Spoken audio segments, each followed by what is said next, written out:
Dear students, good morning all of you. आप सभी का एक बार फिर से श्रोते पब्लिक स्कूल की ऑनलाइन क्लासेस में स्वागत है। प्यारे बच्चों, अपन ने भारत में शासन व लोकतंत्र जो अपनी बुक का सेकंड पार्ट है उसकी 3 इकाई पढ़ चुके हैं। आज अपन स्टार्ट करेंगे चौथी व अंतिम इकाई, भारत की विदेश नीति व संयुक्त राष्ट्र संघ, जिसमें आज अपन पढ़ेंगे फर्स्ट लेसन, भारत की विदेश नीति की प्रमुख विशेषताएं एवं गुट निरपेक्षता। तो सबसे पहले अपन ये देखेंगे कि भारतीय विदेश नीति का निर्धारण किस प्रकार से किया जाता है और इनकी क्या क्या विशेषताएं हैं उनके संबंध में। आप अच्छे से जानते हैं कि अपना देश जो आज़ाद हुआ था, अपने को जो आज़ादी मिली थी अर्थात जो स्वतंत्रता मिली थी वह मिली थी 15 अगस्त 1947 को।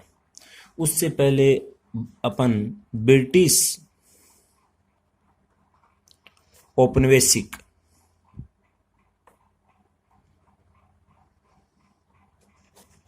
का एक हिस्सा हुआ करते थे।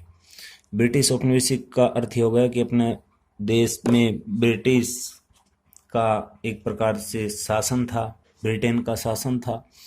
और जैसे ही अपन आज़ाद हुए तो अपने पास आज़ादी के बाद विदेशों के साथ किस प्रकार से संबंध स्थापित करने हैं, किस प्रकार से अपनी विदेश नीतियों का निर्धारण करना है, उस समय हिंदुस्तान के सामने एक सबसे बड़ी चुनौती थी। क्योंकि अपन सब जानते हैं सेकेंड वर्ल्ड वॉर के बाद संपूर्ण वर्ल्ड है वो 2 भागों में विभाजित था। जो पूरी दुनिया है 2 गुटों में बटी हुई थी। एक साम्यवादी गुट था जिसका नेतृत्व सोवियत संघ रूस कर रहा था, और एक था पूंजीपतियों का जिसका नेतृत्व अमेरिका कर रहा था। दोनों ही महाशक्तियां विश्व के अन्य देशों को अपने अपने पक्ष में करने के लिए प्रयत्न कर रहे थे, और उसी समय अपना देश से आज़ाद हुआ था। तो भारत के सामने एक सबसे बड़ी ये चुनौती थी कि अपन किस गुट की तरफ जाएं। तब भारत के उस समय के तत्कालिक प्रधानमंत्री पंडित जवाहरलाल नेहरू ने एक,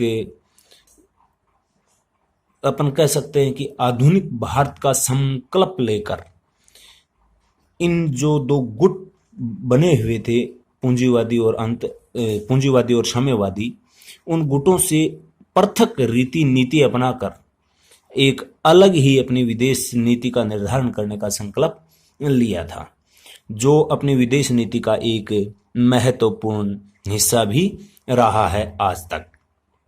जिसमें मैं आपको बता देता हूं, क्योंकि भारत ना तो नाटो में शामिल था ना ही शिंटो में, अर्थात ना ही पूंजीवादी गुट में और ना ही साम्यवादी गुट में। भारत दोनों से ही अलग रहा, और अलग रहकर भारत ने अपनी स्वतंत्र विदेश नीति का निर्धारण किया। और जो विश्व में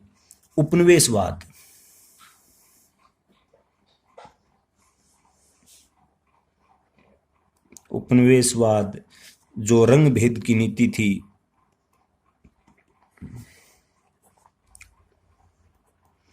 रंग भेद की नीति, साम्राज्यवाद की नीति, इन सब का क्या किया, विरोध किया। और इन सब का विरोध करते हुए जो द्वितीय विश्व युद्ध के बाद जो 2 महागुट बने हुए थे संसार के अंदर, दुनिया के अंदर, उनसे अलग रहने ते हुए अपनी विदेश नीतियों का निर्धारण किया। और अलग रहने की जो नीति थी वह थी गुट निरपेक्षता की नीति। इसके तहत अपनी विदेश नीतियों का निर्धारण किया। आप सब जानते हैं उपनिवेशवाद क्या होता है। जब कोई राष्ट्र किसी राष्ट्र के अधीन रहता है, अर्थात किसी का गुलाम रहता है, तो वह क्या होता है, उपनिवेशवाद। रंग भेद की नीति का भारत हमेशा से विरोध करता रहा है। इसका उदाहरण आप देख सकते हैं।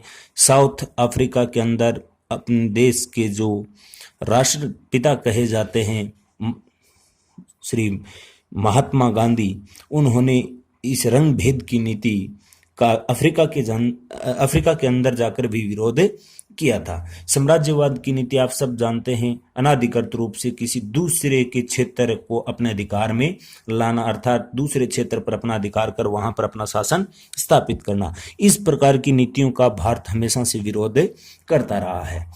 अब देखते हैं कि जैसे ही अपना देश आजाद हुआ, इस गुट निरपेक्षता की नीति के तहत भारत ने अपनी किस प्रकार से विदेश नीतियों का निर्धारण किया और उसकी क्या विशेषताएं रही। अर्थात आजाद भारत की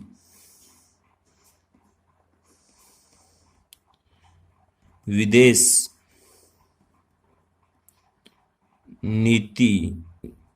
नीतियों की विशेषताएं, क्या विशेषताएं रही।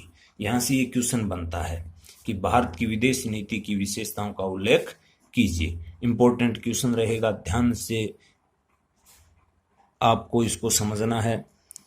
तो देखिए, सबसे पहले है जो मैं आपके सामने यहां लिख रहा हूं, वह है शांतिपूर्ण सह अस्तित्व की नीति। शांतिपूर्ण सह अस्तित्व की नीति। भारत की जो विदेश नीति रही है वह रही है हमेशा से शांतिपूर्ण सह अस्तित्व की, अर्थात आपसी भाईचारा, मिलजुल कर आगे बढ़ने की नीति भारत की हमेशा से रही है। अर्थात अपन बात करते हैं, अगर बात करें अपन अपने देश की विदेश नीति के संबंध में शांतिपूर्ण सह अस्तित्व की, तो यह हमेशा से अपने देश की जो विदेश नीति रही है वह रही है शांतिपूर्ण सह अस्तित्व, अर्थात आपसी भाईचारे की। क्योंकि अपन अच्छे से यह भी जानते हैं कि इतिहास इस बात का गवाह है, साक्षी है कि युद्ध के दौरान मानवता को हमेशा से क्या किया है, तहस नहस। आप कौन सा भी युद्ध उठाकर देख लीजिए, वो इतिहास इस बात का साक्षी है कि हमेशा ही युद्धों में मानव जाति का नाश हुआ है। इसी संबंध में के.एम. पणिकर कहते हैं कि जब भारत को इस बात की एक बड़ी चिंता है कि उनकी प्रगति तथा उसके सामान्य रूप से मानव जाति की उन्नति को संकट में डालने वाला कोई युद्ध नहीं हो। अर्थात उनका कहना यह था कि मानव जाति को भारत की विकास की नीति को किसी भी प्रकार से किसी प्रकार की बाधा में डाले, इस प्रकार से कोई युद्ध नहीं हो। इसी के चलते भारत ने जो विश्व के अंदर अपनी एक महत्वपूर्ण भूमिका निभाई, वह निभाई विश्व के अंदर शांतिपूर्ण सह अस्तित्व की। और इस नीति से अपने जो पड़ोसी राष्ट्र हैं, अन्य राष्ट्र हैं, वो भी काफ़ी प्रभावित हुए हैं। जिसमें अपने स्वेज नहर का जो संकट था 1956 का, उसको भी आपने देखा होगा। 1967 का अरब इजराइल युद्ध था, उसको भी आपने देखा होगा। सिंधु जल समझौता है 1960 का, 1965 का भारत पाक युद्ध, 1962 का भारत चीन युद्ध। ये संघर्ष जरूर हुए हैं, लेकिन भारत हमेशा से ही इस नीति का पक्षधर नहीं रहा है। भारत हमेशा से शांतिपूर्ण सह अस्तित्व और अपनी जो संस्कृति है हिंदुस्तान की, उसका जो मूल मंत्र है जियो और जीने दो, जियो और जीने दो की नीति के साथ भारत आगे बढ़ने का प्रयास करता रहा है। ये अपनी भारतीय विदेश नीति की एक अहम हिस्सा रही है। क्योंकि अपन अच्छे से जानते हैं, आपने पढ़ा होगा मौर्य वंश में एक सम्राट हुआ है अशोक महान, का नाम आपने सुना होगा, सम्राट अशोक महान।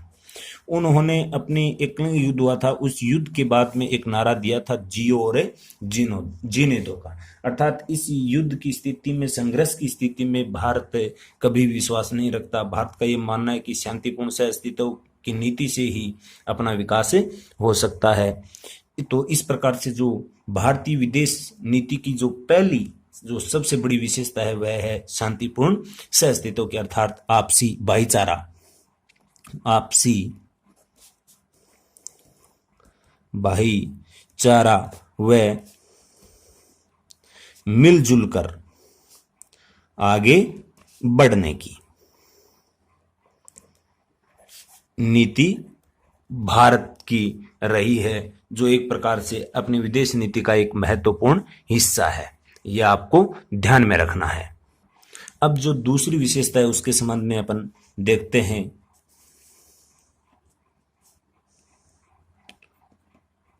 उपनिवेशवाद एवं साम्राज्यवाद का विरोध।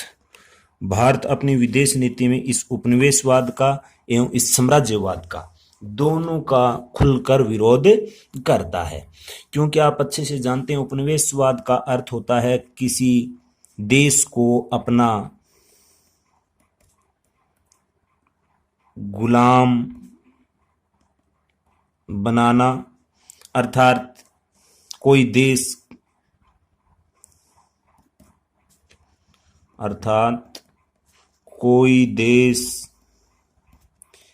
किसी अन्य देश के अधीन हो या उसका गुलाम हो और उसके नियंत्रण में रहते हुए अपना जीवन यापन कर रहा हो, तो इस प्रकार की स्थिति को अपन बोलते हैं उपनिवेशवाद, जिसका भारत ने हमेशा से एक प्रकार से विरोध किया है। क्योंकि अपन अच्छे से जानते हैं अपन ने काफी समय तक अन्य देश के अर्थात जैसे खासकर ब्रिटेन के उपनिवेशिक हिस्सा अपन रह चुके हैं, तब अपन अच्छे से जानते हैं कि उपनिवेशिक शासन के दौरान किस प्रकार से अन्याय होता है, किस प्रकार से मानव पर अत्याचार होते हैं, किस प्रकार से मनुष्य के अधिकारों को छीना जाता है। तो इस स्थिति का भारत ने हमेशा से विरोध किया है, इस उपनिवेशिकवाद का। दूसरा है साम्राज्यवाद। किसी दूसरे की भूमि को अर्थात किसी दूसरे देश के क्षेत्र को हड़पना और उस पर शासन स्थापित करना, अपने साम्राज्य क्षेत्र को बढ़ाना, इस प्रकार की नीति का भी भारत ने हमेशा से विरोध किया है। जैसे उदाहरण की दृष्टि से अपन देखते हैं तो एशिया का अजगर अपन चीन को बोलते हैं, और चीन की जो हमेशा से नीति रही है वह रही है साम्राज्यवाद की। क्योंकि आप अच्छे से जानते हैं चीन ने 1962 में युद्ध के दौरान भारत का कुछ क्षेत्र हड़प लिया था और उस क्षेत्र पर आज भी चीन का कब्जा है। और इस प्रकार की नीति अपन कह सकते हैं कि साम्राज्यवाद की नीति का एकमात्र उद्देश्य यही होता है कि अपने साम्राज्य को अर्थात अपने राज्य क्षेत्र का विस्तार करना और अपने राज्य क्षेत्र का विस्तार करते हुए उस पर शासन स्थापित करना। इस प्रकार की नीति को अपन साम्राज्यवाद कहेंगे और इसका भारत हमेशा से क्या करता रहा है, विरोध करता रहा है। क्योंकि विश्व में किसी भी हिस्से में और जो विशेषकर खासकर द्वितीय महायुद्ध के बाद हमारी स्वतंत्रता के पश्चात, क्योंकि सेकेंड वर्ल्ड वार का समापन हुआ था 1945 में और उसके बाद अपने देश को आज़ादी मिली थी 1947 में, तब से लेकर भारत ने इसका विशेषकर विरोध किया है, दोनों का, उपनिवेशवाद और साम्राज्यवाद का। चाहे वो 1956 में मिस्र पर हमला हो या खाड़ी के देशों में अमेरिकी हस्तक्षेप हो, हमने महाशक्तियों की प्रसारवादी नीति का हमेशा से क्या किया है, विरोध किया है। क्योंकि गुट निरपेक्षता नीति अपनाई है अपने। गुट निरपेक्षता का अर्थ ये होता है कि दोनों ही गुटों में शामिल नहीं होना, जो सेकेंड वर्ल्ड वार के बाद बने थे पूंजीवादी और साम्यवादी का। इसका यह अर्थ ये भी नहीं था कि अपन किसी भय की वजह से उसमें दोनों में शामिल नहीं हुए थे।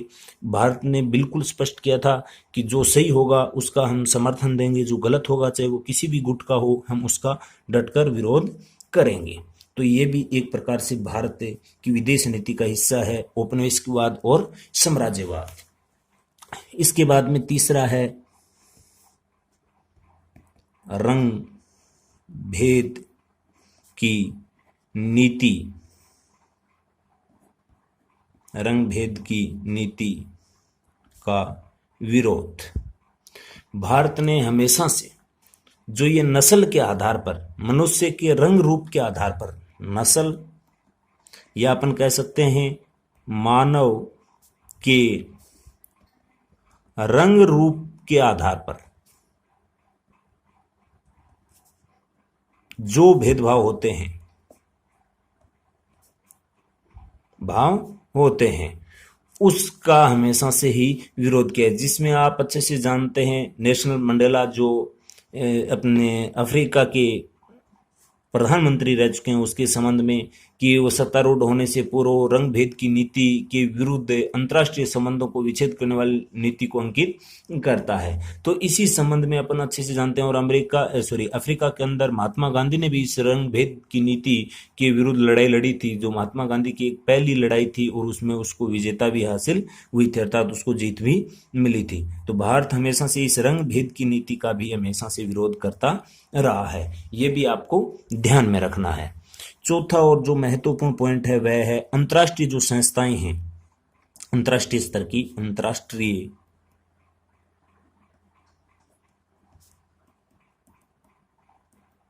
संस्थाओं का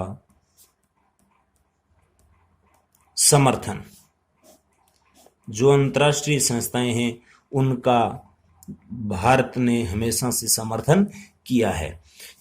जो महत्वपूर्ण एजेंसी हैं, जैसे यूएनओ की बात करते हैं, संयुक्त राष्ट्र संघ की है, सुरक्षा परिषद की बात आती है, जो यूएनओ का जो महत्वपूर्ण अंग अंतर्राष्ट्रीय न्यायालय है, जो बड़े बड़े इस प्रकार के जो संगठन है अर्थात जो संस्थाएं हैं अंतर्राष्ट्रीय स्तर की, उसकी नीतियों का भारत ने हमेशा से समर्थन किया है।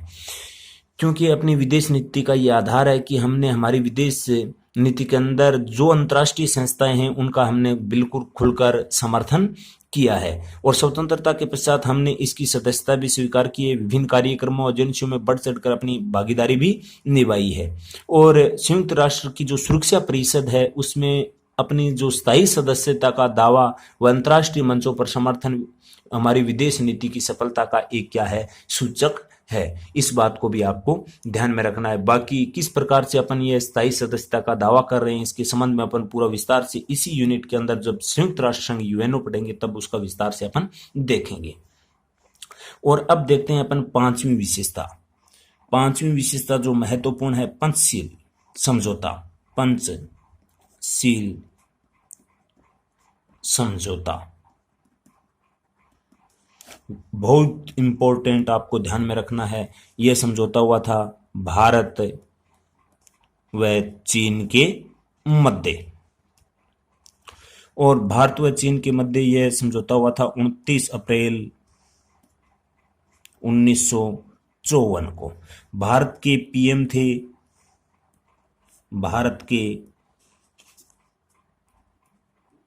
पीएम थे, पंडित जवाहरलाल नेहरू। और चीन के जो राष्ट्रपति थे, चीन के राष्ट्रपति चाउ एन लाई। इनके मध्य में एक महत्वपूर्ण समझौता हुआ था, पंचशील का समझौता। पंच का अर्थ पांच, शील का अर्थ गुण, यानी अच्छी पांच आचरण वाली बातें हुई थी। एक समझौता हुआ था भारत व चीन के मध्य में, जो मैं आपको यहां बता रहा हूं। किस प्रकार से एक प्रकार से आपसी सहयोग की भावना के साथ आगे बढ़ने के लिए एक प्रतिबद्ध समझौता हुआ भारत व चीन के संबंध में। उसमें जो पांच बातें थी, जिसमें पहली बात थी कि एक दूसरे पे कभी क्या नहीं करेंगे, आक्रमण नहीं करेंगे, यानी कि कभी एक दूसरे पर हमला नहीं करेंगे, युद्ध नहीं करेंगे। और जो दूसरी बात थी वह थी समानता की भावना, यानी एक दूसरे के साथ हमेशा समानता की भावना के साथ कार्य करेंगे, किसी भी प्रकार का कोई भेदभाव नहीं करेंगे।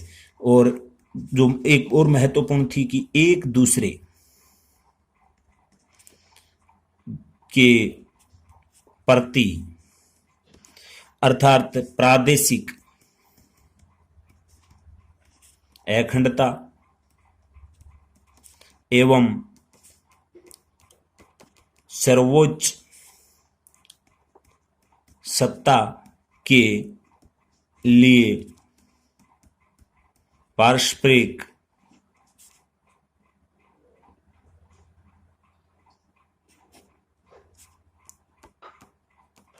समानता की भावना रखेंगे, यानी कि एक दूसरे की देश की जो प्रादेशिक अखंडता है उसका सम्मान करेंगे, सर्वोच्च सत्ता का सम्मान करेंगे। इस भावना के साथ अपन कार्य करेंगे। और साथ में एक दूसरे के आंतरिक मामलों में कभी हस्तक्षेप नहीं करेंगे, यानी एक दूसरे के आंतरिक मामलों में कभी हस्तक्षेप नहीं करेंगे। और ये हो गई 4 नंबर। और 5वीं व अंतिम थी शांति पूर्ण सह अस्तित्व की भावना के साथ कार्य करेंगे। और इन 5 बातों का ही नाम क्या था? पंचशील समझौता। पंचशील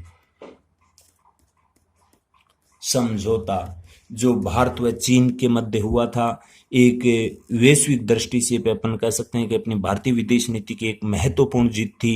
ये जो समझौता हुआ था, ये हुआ था पंचशील का समझौता 29 अप्रैल 1954 को भारत के प्रधानमंत्री पंडित जवाहरलाल नेहरू और चीन के राष्ट्रपति चाउ एन लाई के मध्य। और इसमें जो महत्वपूर्ण 5 बातें थी वह थी अनाक्रमण की बात थी कि एक दूसरे पे कभी आक्रमण नहीं करेंगे, आपसी समानता की भावना रखेंगे, एक दूसरे की जो प्रति जो प्रादेशिक अखंडता है, सर्वोच्च सत्ता है, उसके लिए पारस्परिक समानता की भावना के साथ कार्य करेंगे, एक दूसरे के आंतरिक मामलों में हस्तक्षेप नहीं करेंगे, शांतिपूर्ण सहअस्तित्व की भावना को बनाए रखेंगे। इस प्रकार की ये 5 जो महत्वपूर्ण इसकी नीतियां थी। और इसके समर्थन में ये अपने पंचशील समझौता हुआ था, जो एक भारतीय विदेश नीति की एक महत्वपूर्ण जीत मानी गई थी उस समय की। लेकिन उसके बावजूद 1962 में ये खैर टूट गया, ये अलग था। ये अपन मैं आपको विस्तार से क्यों टूटा था, क्या कारण था, उसका विस्तार में बताऊंगा आपको जब भारत व चीन के मध्य जो आपसी परस्पर संबंध है उसके बारे में जब अपन पढ़ेंगे तब उसका पूरा विस्तार पढ़ेंगे। इसके बाद में एक और महत्वपूर्ण बच जाती है विशेषता में, वह है गुट निरपेक्षता। गुट निरपेक्षता। गुट निरपेक्षता का अर्थ आप अच्छे से जानते हैं कि किसी भी गुट में शामिल नहीं होना। जो द्वितीय विश्व युद्ध के बाद पूरे विश्व में 2 गुट बने थे, नाटो और सिंटो, एक पूंजीपतियों का और एक साम्यवादियों का। पूंजीपतियों का नेतृत्व संयुक्त राज्य अमेरिका कर रहा था और इस साम्यवादी गुट का नेतृत्व सोवियत संघ कर रहा था। भारत ने इन दोनों से अलग रहते हुए अपनी स्वतंत्र विदेश नीति का निर्धारण किया। बाकी इस गुट निरपेक्षता का अगली क्लास में अपन पढ़ेंगे पूरा विस्तार से। तो ये एक प्रकार से भारतीय विदेश नीति की एक महत्वपूर्ण कुछ विशेषताएं हैं जो आपको ध्यान में रखनी है, और ये इम्पोर्टेंट भी हैं क्योंकि आपके भविष्य में भी ये इस प्रकार की काम आएगी। क्योंकि किसी देश की विकास का एक आधार उस देश की विदेश नीतियों का जो एक प्रकार से प्रावधान होता है विदेश नीति के संबंध में, उससे के बारे में होता है। और आपको ये भी ध्यान में रखना है कि भारतीय विदेश नीतियों का जो उल्लेख है वह है संविधान के आर्टिकल अनुच्छेद 51 के अंदर। ये भी आपको ध्यान में रखना है विदेश नीति के संबंध में। इससे आगे की क्लास में अपन पढ़ेंगे विस्तार से इस गुट निरपेक्षता के बारे में, यानी गुट निरपेक्षता है क्या उसके संबंध में। आज के लिए इतना ही, धन्यवाद।